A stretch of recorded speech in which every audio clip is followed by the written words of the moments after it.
Hi friends, welcome back to my channel. ఈరోజు ఒక ముఖ్యమైన విషయం మాట్లాడుకోవాలండి. ఎందుకంటే నాకు తెలిసిన ఒక అమ్మాయి అనమాట. బాగా సంపాదిస్తుందండి. బాగా జీతం వస్తుంది. బాగా సంపాదిస్తుంది. అంటే ఐఐటీకి సంబంధించిన జాబ్ అనుకోండి. అయినా కానీ మళ్ళీ ఫస్ట్ వచ్చేసరికి అంటే నెలాఖరు వచ్చేసరికి ఒక్క రూపాయి కూడా మిగలదనమాట. ఐఐటీ జాబ్ అంటే చూడండి ఎన్ని అంకెల మీద ఉంటుందో జీతం మనం అంచనా వేయొచ్చు. అంత జీతం వచ్చి కూడా ఆ అమ్మాయి ఏమీ దాచలేకపోతుందండి. అంటే చివరకొచ్చేసరికి దాచలేకపోగా మనం అడిగితే ఏమంటుంది ఆ అమ్మాయి? ఈఎంఐలు కడుతున్నా కదండీ అంటుంది. ఈఎంఐలు కట్టాల్సిన పరిస్థితి దాకా తెచ్చుకొని, ఒక్క రూపాయి కూడా దాచలేని పరిస్థితి ఎందుకొస్తుందండి? చెప్పండి. మన వల్లే వస్తుందండి. ఎందుకంటే తల్లిదండ్రులు పిల్లలకి మొట్టమొదటి నుంచి ఇంట్లో పనిపాట్లు చేయడం నేర్పాలి ఫస్ట్. ఆడపిల్లలైనా, మగపిల్లలైనా అండి. కాస్త అన్నం వండుకోవడం నేర్పాలి. తర్వాత ఇల్లు చక్కదిద్దుకోవడం నేర్పాలి. మగపిల్లలైతే ఎందుకు చేయకూడదండి? సాధారణంగా మనం ఏమంటామంటే, వాడు మగపిల్లాడు వాడెందుకు చేయాలి? నువ్వున్నావుగా చెయ్యి అంటాం ఆడపిల్లుంటే పక్కన. ఎందుకని? ఆ వ్యత్యాసం మనం మొదటి నుంచి చూపిచ్చేస్తూ ఉంటాం పిల్లలకి. అలా చూపిచ్చడం వల్ల వాళ్ళకి ఏ పని రాని పరిస్థితికొస్తారండి. ఇప్పుడు హాస్టల్స్‌లో ఉంటారు. లేదు రూమ్స్ తీసుకొని ఉన్నారనుకోండి. హాస్టల్‌లో ఉంటే వాళ్ళే పెడతారు ఫుడ్డు. No problem. ఆ ఫుడ్ తినలేక అవస్థ పడే పిల్లలు చాలా మంది నాకు తెలుసండి. అలాగే ఇప్పుడు రూమ్ తీసుకొని ఉన్నారనుకోండి. ఒకళ్ళు వంట చేయాలి, ఒకళ్ళు బట్టలు ఉతకాలి, ఒకళ్ళు అంట్లు తోమాలి అలా పంచుకుంటారు. షేర్ చేసుకుంటారు. ఒకరోజు ఒకళ్ళు వంట చేస్తే ఇంకో రోజు ఇంకోళ్ళు చేయాలి. అలా కొంత చేస్తారు. కొంతమందేంటంటే అన్నం వండుకొని కర్రీస్ బయట తెచ్చుకుంటారు. ఇలా చేసేటప్పుడు అన్నం వండుకోవడం వస్తే ఎంత లాభమో చూడండి. కూరలు మాత్రం బయట తెచ్చుకుంటారు, తింటారు. లేదంటే ఆర్డర్‌లు పెట్టుకొని తిని ఆరోగ్యాలు పాడు చేసుకుంటారు. ఇవన్నీ మనమే నేర్పుతున్నామండి పిల్లలకి. మొట్టమొదటి నుంచి పనులు నేర్పకపోవడం వల్ల ఇలా తయారవుతారు. చిన్నప్పటి నుంచే మనం కిడ్డీ బ్యాంక్ ఒకటి నేర్పించాలండి. ఎందుకంటే మేము చదువుకునేటప్పుడండి మేము ఎయిత్ క్లాస్‌లో ఉండగా మాతో మా టీచర్ మా హెచ్ఎం అనమాట శ్యామల గారని చాలా మంచావిడండి ఆవిడ.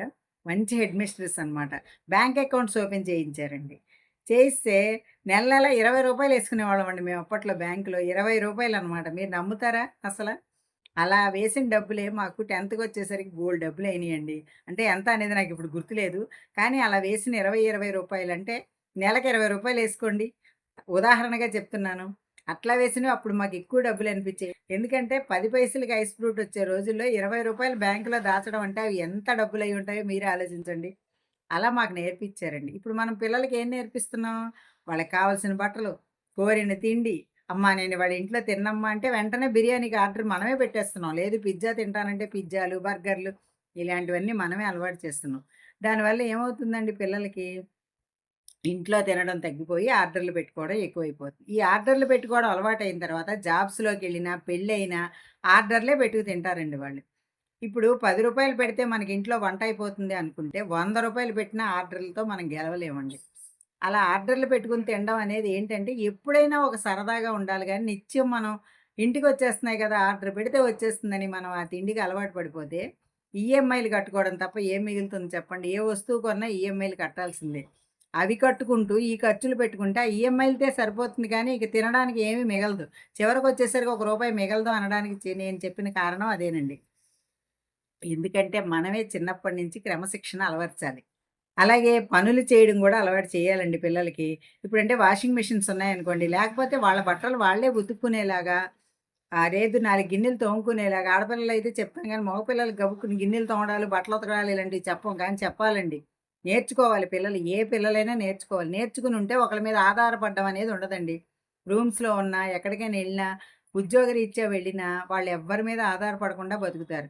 అన్నం వండుకోవడం వచ్చు, బట్టలు ఉతుక్కోవడం వచ్చు, అంట్లు తోముకోవడం వచ్చు అంటే వాళ్ళ పని వాళ్ళు చేసేసుకుంటారండి. అసలు ఎవ్వరి మీద ఆధారపడరు. అలా పెంచగలగాలండి మనం పిల్లల్ని. అంతేగాని అన్నం వండాలంటే, "ఒరేయ్! నువ్వు ఇవాళ వండేయరా బాబు" అంటే ఒకరోజు వండుతాడు, 2 రోజులు వండుతాడండి. ఆ ఫ్రెండ్ మూడో రోజు నేను చేయను ఏంటి అస్తమాను నేనే చేయాలా అంటారనమాట. పిల్లలందరూ అలాగే ఉంటారండి. అదే పని మనం చేయాలంటే చేయగలమా? అలా ఆలోచించాలనమాట. అందుకనే మనం మొట్టమొదటి నుంచి డబ్బులు దాచడం కూడా అలవాటు చేయాలండి పిల్లలకి. ఎలా అలవాటు చేయాలి అంటే, మనం ఒక రూ. 100 పిల్లలకి ఇచ్చామనుకోండి, అవెలా ఖర్చు పెట్టాలనేది ఒక 10% 10% అంటే ఒక రూ. 10 రూ. 100లో రూ. 10 ఎవరికైనా దానం చేయడం నేర్పాలండి ఫస్ట్. అలాగే ఆ రూ. 100లో రూ. 10 దానం చేస్తే ఇంకా రూ. 80 ఉంటాయి. వాటిని ఎలా ఖర్చు పెట్టాలి? రూ. 40 నీకు నచ్చినట్టు ఖర్చు పెట్టుకో, రూ. 40 దాచుకోవాలి అని చెప్పాలండి. చెప్తే డబ్బులు దాచడం అలవాటవుతుంది. ఈ రోజుల్లో మగపిల్లలైనా, ఆడపిల్లలైనా సమాన హక్కులంటూ సమానంగా బ్రతుకుతున్నారు. సమానంగా ఉద్యోగాలు చేస్తున్నారు. సమానంగా జీవితాన్ని సాగిస్తున్నారు. అలాంటప్పుడు మనం ఏం చేయాలి? ఆడ, మగ తేడా లేకుండా పనిపాట్లు నేర్పాలండి. చిన్నప్పటి నుంచే ప్రతి పని నేర్చుకున్న మగపిల్లడైనా, ఆడపిల్లలైనా ఎవ్వరి మీద ఆధారపడకుండా ధైర్యంగా బ్రతుకుతారండి. తర్వాత ఇంకోటేంటంటే నా సజెషన్ ఏంటి అంటే ఇద్దరు ఉద్యోగాలు చేసినప్పుడు ఇద్దరూ సమానంగా పని చేయగలిగితేనే వాళ్ళ సంసారాలు చక్కగా సాగుతాయండి. ఎందుకంటే ఇద్దరూ ఉద్యోగం చేస్తే గాని ఉండలేము, బ్రతకలేము అనే స్టేజ్‌కొచ్చారండి. ఎందుకంటే ఉద్యోగం ఉన్న అబ్బాయి, ఉద్యోగం ఉన్న అమ్మాయినే చేసుకోవడానికి ఇష్టపడుతున్నాడు. కాబట్టి ఇద్దరూ చేసినప్పుడు ఆ అమ్మాయి కష్టపడొస్తుంది. ఈ అబ్బాయి కష్టపడొచ్చినప్పుడు నువ్వెక్కువేంటి, నేను తక్కువేంటి అనే భావనొస్తుందండి. అందుకని పనులు చక్కబెట్టుకోవడం. ఒక కాఫీ ఇద్దరు కలిపి ఒకరోజు ఒకళ్ళు కలిపితే, ఒకరోజు ఒకళ్ళు కలిపి షేర్ చేసుకోవడం. అమ్మాయి చేయగలిగినంత వరకు చేస్తుందండి. చేయలేని రోజున ఆ అబ్బాయి గూడా సహాయం చేస్తే వాళ్ళ జీవితం చాలా బావుంటుందండి. పిల్లల్ని రెడీ చేయడం దగ్గర నుంచి అన్ని విషయాల్లో చాలా హెల్ప్‌ఫుల్‌గా ఉంటారు. ఇలా మనం నేర్పి తయారు చేస్తే. లేదు నువ్వు మగాడివి నువ్వు చెయ్యక్కర్లేదు, ఎందుకు అక్కర్లేదు.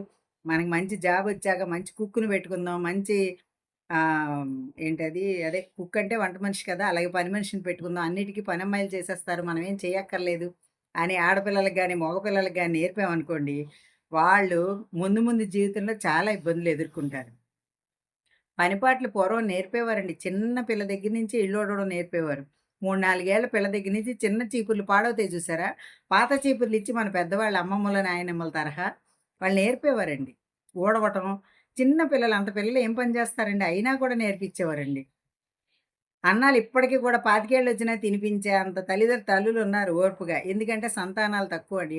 తక్కువుంటున్నారిప్పుడు. ఒకళ్ళో ఇద్దరే కాబట్టి తినిపిస్తున్నారండి. పూర్వం 10 మంది సంతానం ఉంటే ఎవరి కంచాల్లో ఆళ్ళకి పెట్టి కొంచెం కాస్త ఊహ రాగానే పెట్టేసేవారండి. కంచాల్లో పెడితే అవి ఏరుకుని గూడా పిల్లలు తినేవారనమాట. అందుకని ప్రతి పని నేర్చుండాలండి.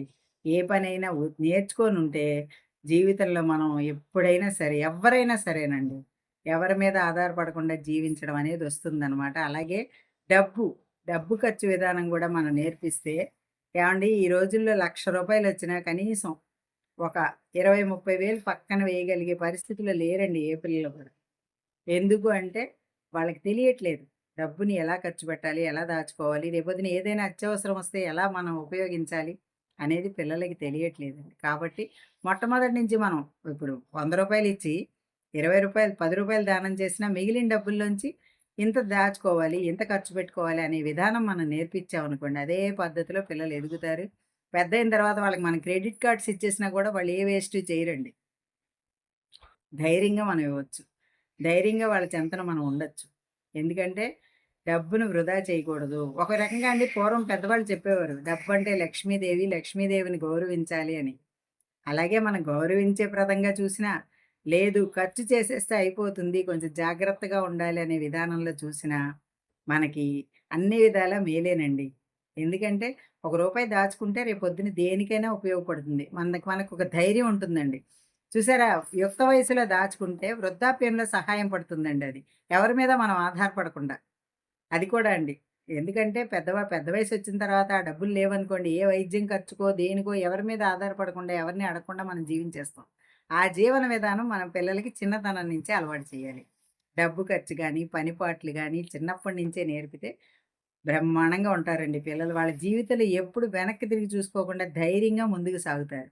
ఏ విషయంలో అయినా సరే. ఎవ్వరి మీద ఆధారపడరు. తల్లెప్పుడూ ఒకటే కోరుకుంటుందండి.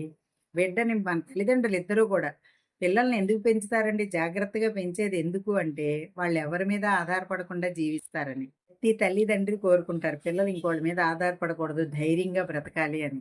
ఆ జీవన విధానాన్ని మనమే చిన్నప్పటి నుంచి ఇవ్వాలండి పిల్లలకి.